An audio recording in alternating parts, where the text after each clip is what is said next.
ቋጥርላቸዋለሁ ምሳ ቤት መጥተው ነው የሚወጣ 11 ሰዓት ማለት ነው ከዛ ለልጆቹ ቁርስ ቋጥሬ ጠረጴዛ ላይ አድርጌ ደግሞ ተመልሼ ወጥቼ ደግሞ ልጆቼን አይቼ ተኛ መውጣታቸውን ከግቢ እስከሚወጡ በካሜራው አይቼ ጨርሼ ተመልሼ እስከ 5 ሰዓት ምናምን ተኛለሁ ያው የቀን እንቅልፍ አይባልም ተነስቼ 2 ሰዓት ወይ 3 ሰዓት ነው በጣም ተኛው ከተባለ 4 ሰዓት ነው የምተኛው ማለት ነው እንደዚህ ይሆንኩኝ ደግሞ ጨምሪ ብላት የሆነ ነገር በቃ ጣጣይ መከራዬን አበዛችሁ ብታይ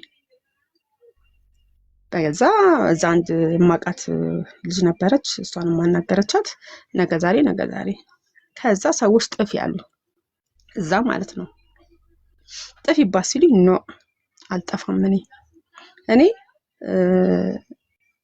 ደክሞኛል አው 3 ፎቅ ነው ያለው ቤቱ ማለት ነው ጉልበቴን በጣም ያመኛል ላንች አልነግርሽም 8 ጊዜ አስወርጂ በዛ ላይ 2 ጊዜ ወለድሽበት ወገብ ያለ የእናት ወገብ ቢሆንም ግን በጣም ጎበዝ ነኝ በጣም ነበር ምሰራው ወደ ኋላ ሰራ ላይ ወደ ኋላ አልልባትም አንዳንድ ግን አያገጣጥምም ከዛ እንደዚህ እየተሰራ ጠፊባት ሲሉኝ አይደል አልጠፋም እኔ ጠፍቼ ከወጣ በኋላ በርግጥ ለሰራ እችላለሁ ስራ ጎበዝ ነኝ ችግር የለብኝም ግን ነገ ልጆችሽ የሆነ ነገር ሆኑ ቢባል ኢትዮጵያውን ያለውን ነገር አቋለው ያልተረጋጋ ነገር ነው ያለው የሆነ ነገር ሆኑ ሌላው ተተሽ ታመሙ ቢባል ሮጭ የማልደርስበት ነገር ገና እስር ቤት ገና ወረቀት ገና ምናምን ብዬ አይደል አልጠፋም ብቻ ግማሹ ጥፍ ይላል ግማሹ አትጥፍ እኔ በፍጹም አልጠፋም ብዬ ልክ አመት ከ3 ወር ሲሞላኝ እንዴት ነው ስላት እንበልች አንድ ቀን ከመሬት ተነስታ በቃ ድብልቅ ተጣላ ማለት ነው በቃ ነገር የመሄድ ነው የምፈልገው ስላት አልክም ማለች ትልኪኛለሽ ብዬ በአፕሊኬሽን ከሰስኳት ማለት ነው በስልኬ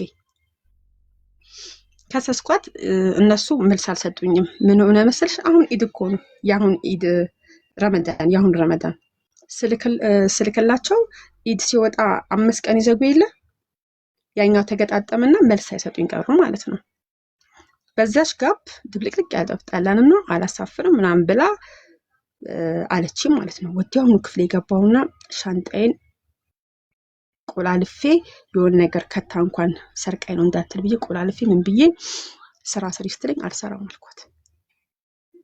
አልሰራም ምን ያገር የሚሄድ ነው ፈልገው አሳፍሪ በደሞዝሽ ነው የምትሳፈሪው ስትለኝ ችግር የለም አሳፍሪ እኔ ብቻ እንፈልገው በሰላም ሀቡዬ አንድ ብር የለኝም የምነግርሽ ግን በሰላም ልጆቼ ጋር መግባት ብቻ ነበር እንፈልገው ለምን ስታወራም ሰምቻታለሁ እኔ ያለሁኝ እሷ በሰላም ሀገሯ አትገባም ስትል ሰምቻታለሁ ማለት ነው ስለዚህ የሆነ ተንኮል እንዳሰበች ስለገባኝ ቋንቋም ችግር የለብኝም ተነሳና ሻንጣዬን ቆላልፌ እኔ ተነሽ ቢሮ ወስድሻለሁ ስትለኝ ቢሮ ጋር ስደውልለት ሀቡ ቢሮዎች ሌላ ቀን በረንብ እናወራበታለን በጣም ባለጌዎች የራሳቸው ነገር ብቻ አይውደልባቸው እንጂ ያንቺ ነገር ዲንታ የሌላቸው ከዛ ልክ ከክፍሌ በግድ ስታስወጣኝ ፖሊስ ጋር ደወልኩኝ ማለት ነው ልክ ፖሊስ ጋር መደወልኝ ስታቅ ሎኬሽኑን አጠፋችብኝ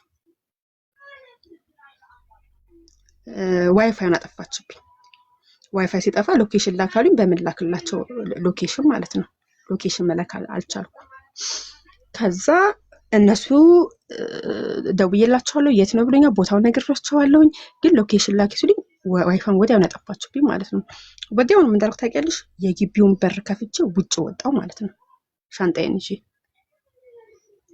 ፓስፖርቴን ደግሞ በመሃል ለሆነ ነገር ፈልጓለሁ ብዬ ተቀብያት ነበር ከዛ አምጪ ስትለኝ ልክ በኃይለኛ ጠብስን ጀምር አልሰጥሽም ፓስፖርት እኮ እኔ ጋር መቀመጥ እንደውም ያለበት አንቺ እምነት እንዲኖርሽ ብዬ ተውኩልሽ እንጂ ህጉ የሚለው ፓስፖርቱ ይቀመጥ የሚለው ሰራተኛ ጋር ነው አልሰጥሽም ብያት በሱም ቂማ ነበር ማለት ነው የግቢውን በር ከፍቼ ውጭ ወጥቼ ቁጭ ነግቢ ብትለኝ ምን ብትለኝ እንበል ከዛ ጎረቤት ራቅ ያለ ጎረቤት አለ እንደ ቤተሰብ ነገር ነው ደውላ ጠራችሁ ወንድ ነው አስገዱ ሊያስገባኝ ሲል ብዬ ጮኩኝ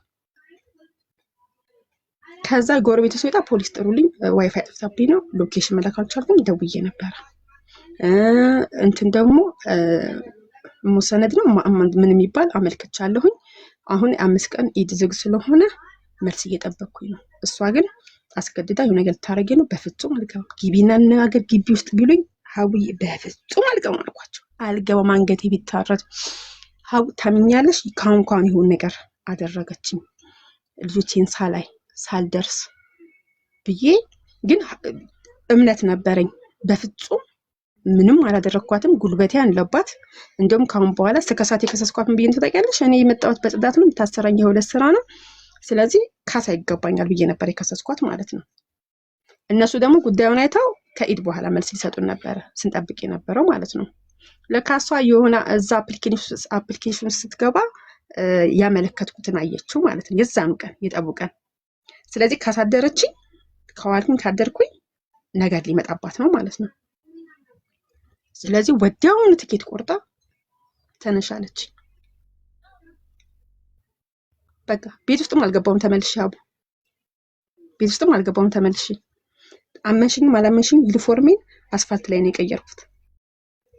ከሻንጣይቱ ታጥቼ አስፋልት ላይ ሰውዬ አውዝ ብላስ አንተ አውዝ ብላ የራሱ ጉዳይ እና ውስጥ ገብቼ ተጣለጓ ዲቢ አስፋልት ላይ በእውነት ነው የምነግርሽ። አስፋልት ላይ ልብሴን ቀየርኩት። አልጋውም እዛ ግቢ ተመልሼ ብዬ ማለት ነው። ከዛ ወዲያውኑ ለ8 ሰዓት ከሌሊቱ ትኬት ቆረጠችልኝ ማለት ነው። ሀው የክፋቷ ክፋት እኔ ለአላህ ሰጥቻታለሁ። የሷን ነገር እሰማዋለሁ፣ አየዋለሁ ባላህ ዘንድ። የእውነቴን የምነግርሽ ለምን ሀቅ ያለባት ጉልበት ያለባት ያለ ሻንጣ የሚቆረጥ ትኬት ለካ እንደኔ አላውቅም። ያለ ሻንጣ የሚቆረጥ ትኬት ነው ለካ የቆረጠችልኝ። እኔ ወዲያውኑ አንድ ዘማቃች ነበርሽ በቃ ልታሳፍረኝ ነው የሆነ ነገር ገዛስተሽ ሻንጣ ኤርፖርት ጠብቂ ብያት፣ እሷም የሆነ ነገር ገዛስታ ኤርፖርት ሻንጣ ይዛ ስትጠብቀኝ እዛ ከደረሰን በኋላ እየከፈተራቸው አስገቧት ምናምን። አቡዬ በነገራችን ላይ እኛ ህጉን አናውቅም እንጂ ህጉ ከሰራተኛ ጋር ነው ያለው። የእውነት የምነግርሽ ህጉን ተከትለን ትክክለኛ ሆነን ከሄድን ሳንሸወት ከሄድን ህጉ ከኛ ጋር ነው። ገፍትር አስገባት ምናምን እዛ የምታውቀው ሰው ነበር ኤርፖርት ማለት ስትለው ገፍትሬማ አላስገባም አላት ማለት ነው። እንዴ እሱ ገፍትሬማ አላስገባም ሲላት ለምንድን ነው ገፍትሮ የሚያስገባኝ አልኳት። ሻንጣ እየጠበቅኩ ነው፣ ሻንጣዬ ይምጣ፣ ሻንጣዬ ሲመጣ እገባለሁ። ለካሷ ሻንጣዬ እንደማያልፍ ታውቀዋለች። ገባሽ? የቆረጠችውን ትኬት ስለምታውቅ በ1600 ብር ቆርጣ ያለ ሻንጣ የቆረጠችልኝ። አቡዬ ዋን ዌን የቆረጠችልኝ አስቢው። ከዛ እሱም ይሄንማ ማድረግ አልችልም ችግር አለ እንዴ ሲለኝ፣ አዎ ችግር አለ፣ ደሞዜን አልከፈለችኝም አልኩት። ደሞዝሽንማ ትኬት ቆርጫለሽ ሲለኝ፣ አይመለከተኝም፣ አንቺ ነሽ ያሳፈርሽኝ ያልሽው፣ ደሞዜን የዚህ ወር ደሞዜን ትሰጪኛለሽ ብያልኳት። ከዛ ፖሊስ ጣራለሁ ሲላት ፈራች። ጭቅጭቅ ውስጥ መግባት በፍጹም አልፈለገችም። እኔ ደግሞ እልህ ስለያዘኝ እዛ ከደረስኩ በኋላ የፈለገው ነገር ይምጣ ብዬ ነበር። ግፋቢል ኢትዮጵያ ኤምባሲ ሄጄ እዛ ተቀምጬ ክርክሬን እከራከራለሁ ብዬ ነበር ጠብቄ ነበረው ማለት ነው። ከዛ እዛ ከደረሰም በኋላ እሷም ግብግብ ውስጥ መግባት አልፈለገችም። ደሞዜን ሰጠችኝ። ወደ ልጅቷ መጣች። እዛ ማቃት ልጅ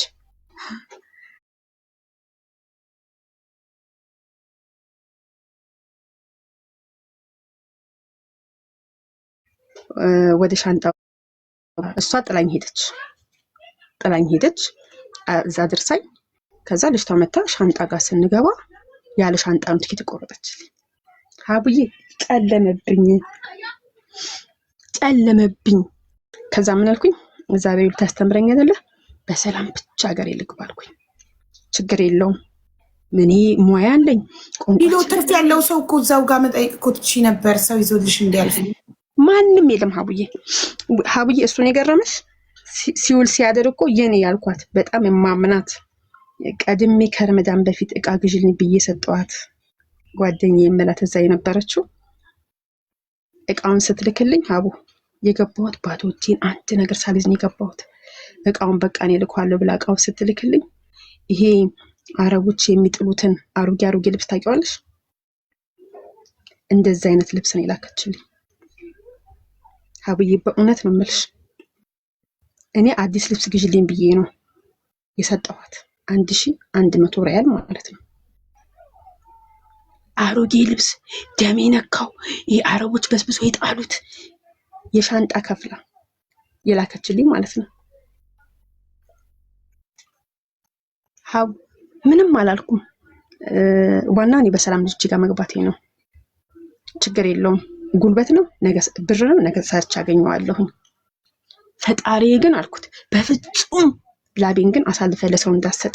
ከዛ ሴትዮ አውጥተህ ምንም ከማላቃት በደንብ ከማልነካካ ሴትዮ አውጥተህ አገሬ ካስገባኸኝ የኔ ከመላት ከኔ ጓደኛ ከመላት አምኛት ብርን ያክል ነገር ሰጥቼ ሻንጣ ላኪልኝ ለልጆቼ፣ በተለይ ለእኔ ያላልኳትም ሀቡዬ የእውነቴን የምልሽ ለልጆቼ ይሄን ብዬ በዝርዝር እልክልሻለሁ ሀቡዬ በዋትስአፕሽ ይሄን ግዢልኝ ብዬ ነው የላኩላት። የበሰበሰ ልብስ ላከች በሻንጣ ከፍላ 400 ሪያል ከፍላ። ሲከፈት ሻንጣው እዚህ ሰው ባያይ ኖሮ አያምነኝም ነበር። ምንም አላልኩም ሀቡ ዋጣርኩ። እግዚአብሔር ለዚህ ልጅ 400 ሪያሉ ከማን ነው የተከፈለው?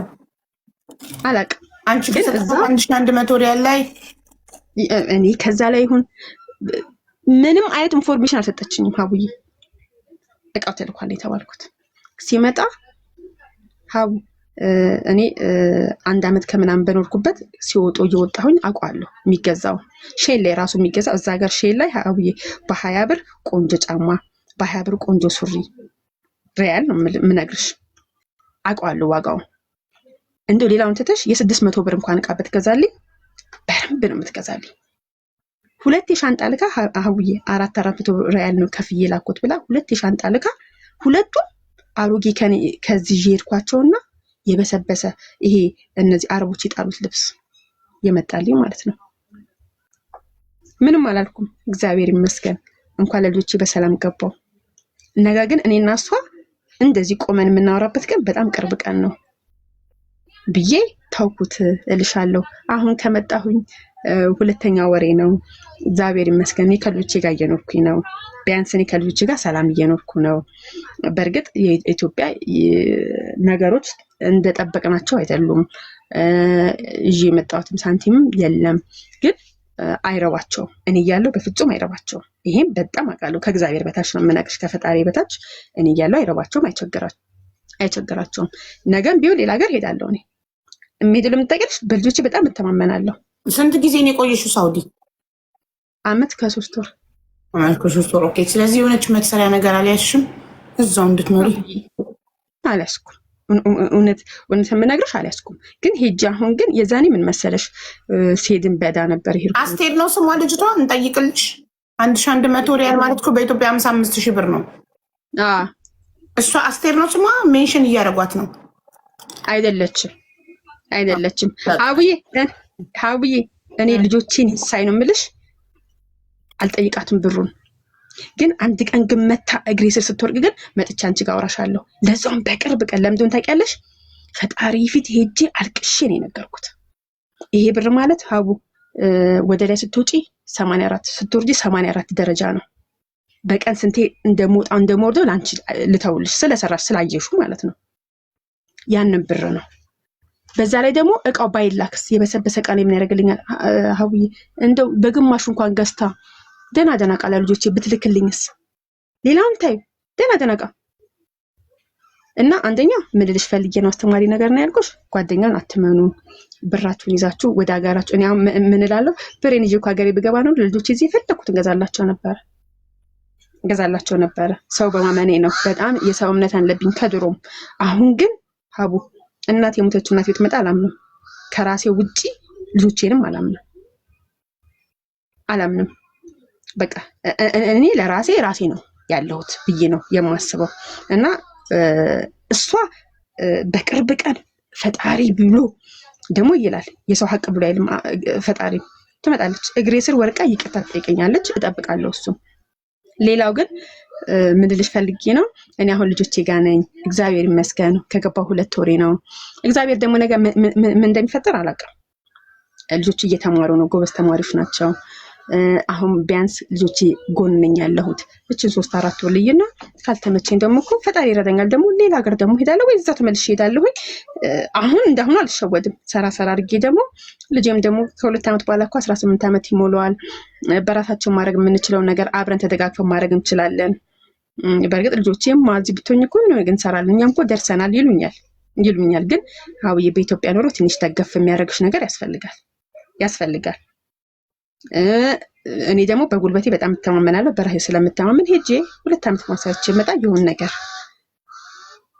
አድርጌ ከልጆቼ ጋር በሰላም እኖራለሁኝ ልሻለሁኝ። ስለዚህ እህቶቼ ጓደኛን አትመኑ፣ ሰውን አትመኑ። ከራሳችሁ ውጭ ማንም የላችሁም። ጀግና ነሽ። ግን አንቺ ግን በጣም ጠንካራ ሴት ነሽ በእውነት እና መብትሽን አውቀሽ ራስሽን ሴትዮዋ ሳትጎዳሽ ህይወትሽን ሳታበላሽ ወይ የሆነ ነገር ሰርቃኛለች ብላ ሻንጣሽ ውስጥ አርጋ ሳታሳስርሽ ቶሎ በሰላም ለልጆችሽ መግባትሽ ትልቅ ነገር ነው እና አሁንም እኔ አረብ ሀገር መልሰሽ ከምትሄጂ የሆነች ነገር መስራት ከቻልሽ የሆነች ቡና ጠጡን ብትሆን ምንም ለመስራት ብታስቢስ ሂሳብ ሀቡዬ ነግሬሻለሁ። መርካቶ ነበር የምሰራው። ትልቅ ነጋዴ ነበርኩኝ። ዝቅ ብዬ ደግሞ ቡናን ሰርቻለሁ ብዬሻለሁ። እኔ ስራ የሚያሳፍረኝ ሰው አይደለሁ። እኔ በምን መንገድ ልጆቼ ደህና ቦታ ይድረሱ እንጂ ይሄ ትንሽ ስራ እንኳን ቡና ጠጡ ማስቲካና ቆሎ መሸጥም አያሳፍረኝም ለእኔ። እኔ እዚህ ጋር አንድና አንድ ልጆቼን በምን መልኩ ላሳድግ። በነገራችን ላይ ልጅ አይደለሁም ሀቡዬ፣ ይበልጥሻለሁ እድሜ። በዚህ እድሜ በረንብ መስራት እችላለሁ። ጎበዝ ነኝ አምናለሁ በዚህ። ለሱም ደግሞ እስቲ እሞክራለሁ ሀቡዬ፣ እሞክራለሁ። አልሞክርም አይደለም፣ እሞክራለሁ። ብትሞክሪ ጥሩ ነው። ካልሆነ ግን ያው ልጆችሽ ትልልቆች ስለሆኑ አሁን 16 እና 12 ናቸው አይደል? አሁን መስከረም ላይ 17 ይይዛል። ስለዚህ 17 እና 13 ይሆኑልሻል። ከዚህ በታችም ሆኖ ትተሻቸው አረብ ሀገር ሄደሻል። አሁን ትልልቆች ስለሆኑ አያሰጋም። ናህል አያሰጋኝም ሀቡዬ። ፈጣሪም ደግሞ ይረዳኛል። በእርግጥ ልጅ በየትኛው መንገድ ላይ ሹልኳ አመልጦ እንደሚበላሽብሽ አታውቂም። ፈጣሪንም እለምነዋለሁኝ። እድሜ ብቻ አይደለም። እኔም ደግሞ ከፈጣሪ ጋር ፈጣሪ የልፋቴን ዋጋ ቆጥሮ ደግሞ በዚሁ ቀጥለው ጥሩ ነገር ላይ ውለው እኔም መመለስ እችላለሁ። ካልሆነ ደግሞ ኢትዮጵያ ሞኝ ደግሞ በትንሽ ነገር ተነስቼ ደግሞ መስራትም እችላለሁኝ። እስቲ አሁን የሆነ ገና አይደለሁኝ እንደዚህ ሁለት ላይ ነኝ ያለሁት። ሀቡዬ ደግሜ ገብቻ አውራሻለሁ። እኔ ምክርሽ፣ ንግግርሽ ለሰው በነገራችን ላይ ባንቺ ነው ይሄን ወን ያመጣሁት እዛ አንቺ በጣም ነበር የምከታተልሽ እና አንቺ ከምትናገራቸው ጀግና ሆኑ፣ እንደዚህ ሆኑ፣ እንደዚህ ለልጆቻችሁ እንደዚህ ሆናችሁ ምናምን በምትዩ ነገር እንዴ እውነቷን እኮ ነው። ከልጅ በላይ ምንም የለም። በቃ እናት ለልጅ ናት ጀግና መሆን ያለባት። ሀቡዬ ብዙ ነገር እናት ስትሆኚ ብዙ ነገር ታሳልፊያለሽ። አሳልፊያለሁ ብዙ ነገር አሳልፊያለሁ። ማሳለፌ ግን አይቆጨኝም። በጣም ደስተኛ ነኝ ዛሬ። እዛም ሆኜ ደግሞ ጀግና የሆንኩት ባንቺ ነው። እንዴት ብትይ ለምን ራሳችሁ መብታችሁን እውቁ፣ እንደዚህ አድርጉ፣ እንደዚህ ደውላለሁ፣ እንደዚህ ስትይ እሷ ከዛ ድረስ ኳታር ቁጭ ብላ ሳውዲ እየደወለች እንደዚህ ማድረግ ከቻልኩኝ እኔ እዛው ሳውዲ ቁጭ ብዬ እንዴት ነው መብቴን የማላስከብረው የሚለው ነገር ነው የያዘኝ። እና ሀቡዬ ደግመን እንገናኛለን ኢንሻአላህ። አንቺን በሰላም ወልደሽ ካልሄድኩኝ አሳውቅሻለሁ፣ ከሄድኩም አሳውቅሻለሁኝ። ግን እኔም ልጆቼም በጣም ነው የምንወድሽ ምናከብርሽ፣ እንወድሻለን እያሉሽ ነው። በሏት እስቲ። በጣም አመሰግናለሁ። በሏት በጣም ነው የምንወድሽ። አመሰግናለን ውዶች፣ ጎበዞች። እናታችሁን ደግፉ እሺ። እናታችሁን አኩራት። ጎበዝ ተማሪ ሁኑ። ለእሷ ያ ነው ትልቁ ነገር። የልፋቷ ውጤት የሚሆነው የእናንተ ጎበዝ ተማሪ መሆን ነው። ጎበዞች በርቱ እና ገብተሽ ትነግሪናለሽ ሀቡዬ። ከሄድኩም ካልሄድኩም ስለ ልጅቷም ታሪክ መጨረሻዋንም እነግርሻለሁ። እሺ። ይህ የልጅሽ አካውንት ነው? በራስሽ አካውንት ትመጫለሽ ወይስ በዚህ?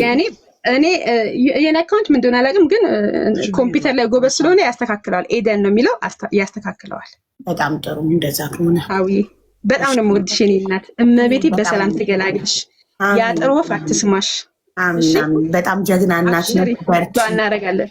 እሺ፣ በጣም ነው የምወድሽ። እሺ፣ ሰላም ሁኚልኝ። ቻው።